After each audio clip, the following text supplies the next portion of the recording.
Right, so I'm Jo. I've known Hannah for many, many years. I've always been musical, I've always been interested in music, and I've spent 20 years as a music teacher. My grandparents were musical on my dad's side, and my dad plays the church organ, and so there's music in the family anyway. So I started piano lessons when I was 7. Because I was doing my mum and dad's head in. We had a piano in the house. It used to belong to a great aunt. No, was it a great aunt? Yeah, I think so. It used to belong to a great aunt, and she was a concert pianist, and it was her. Oh, wow. Yeah, and it was her rehearsal piano. And we had it in the house, and I used to sit and I used to tell stories on the piano with giants on the bottom end of the piano and with fairies at the top end of the piano. Yeah. And I used to tell these stories, and I would thump away on the bottom and I'd twinkle away at the top. And I think I just did my mum and dad's head in. I remember we had this yellow book. I can't even remember what it's called, but it had music in it and pictures. And I used to look at the pictures and tell stories with the pictures and pretend I was reading the music, and I used to think I was reading. But obviously I was just making a horrible noise. So at 7 years old, my mum and dad sent me off for piano lessons, and that's where it started.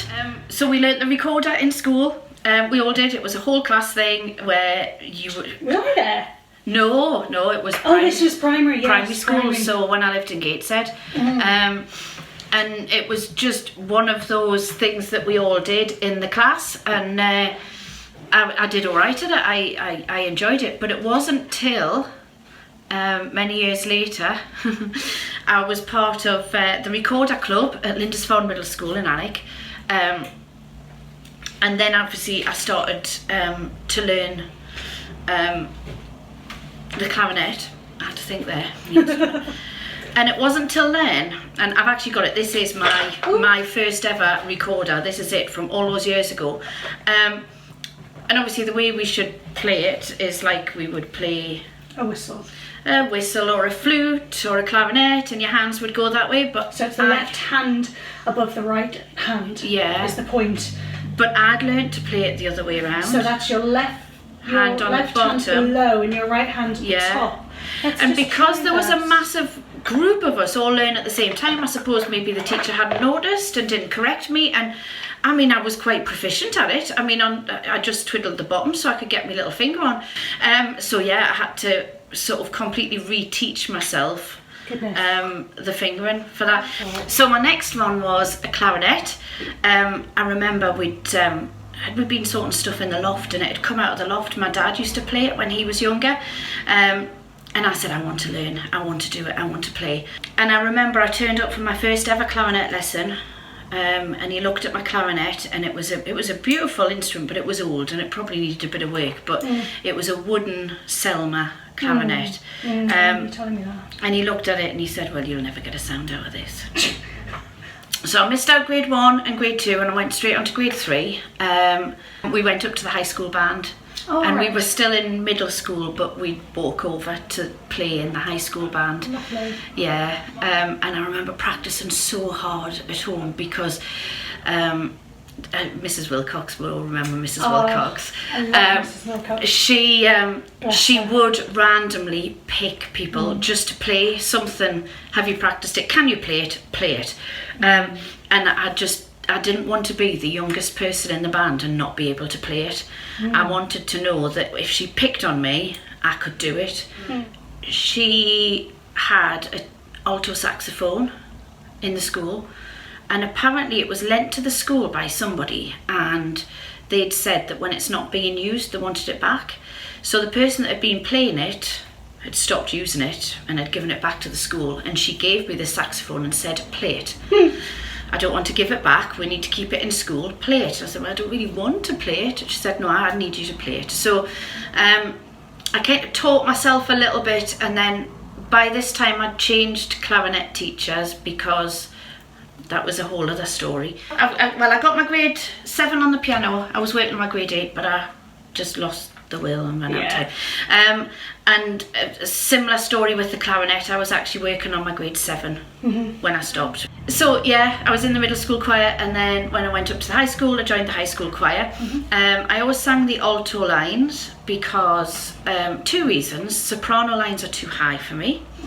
That's always a good reason. Yeah, officially I think I'm a mezzo soprano as opposed to an alto, but the soprano lines were too high for me.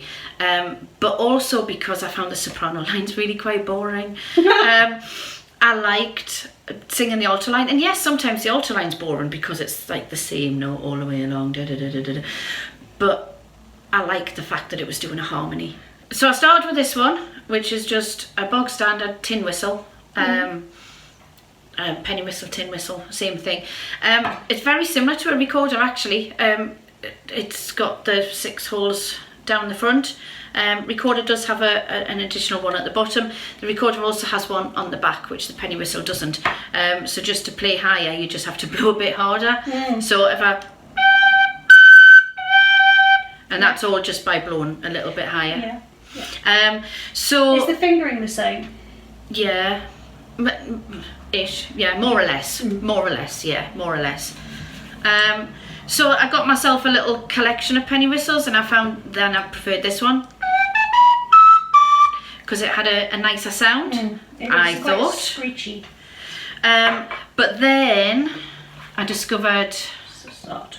these beauties, Sassato, and they just have a beautiful sound. So I've got a Sassato in D, which is the normal kind of folky tune, and then I've got one in C, so I can play along with the pipes, Northumbrian pipes. So I'll play a tune called Bamborough Castle. Who wrote that one? Me.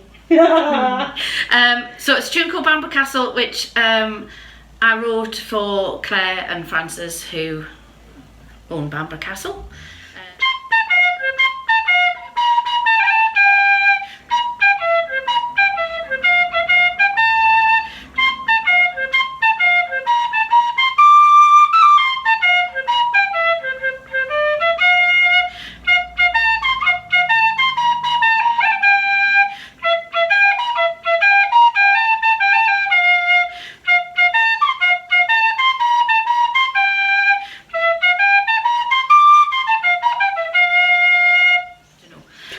We had a military band come into school and do workshops with us, and then do a joint concert with us. It was great. I really enjoyed it.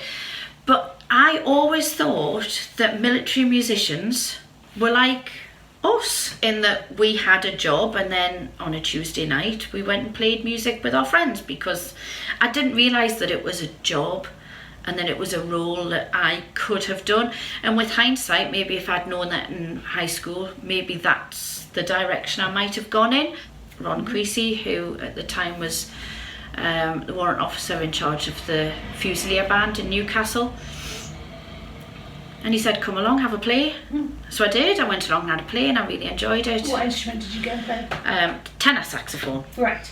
So that was me now, alto, tenor and baritone saxophone.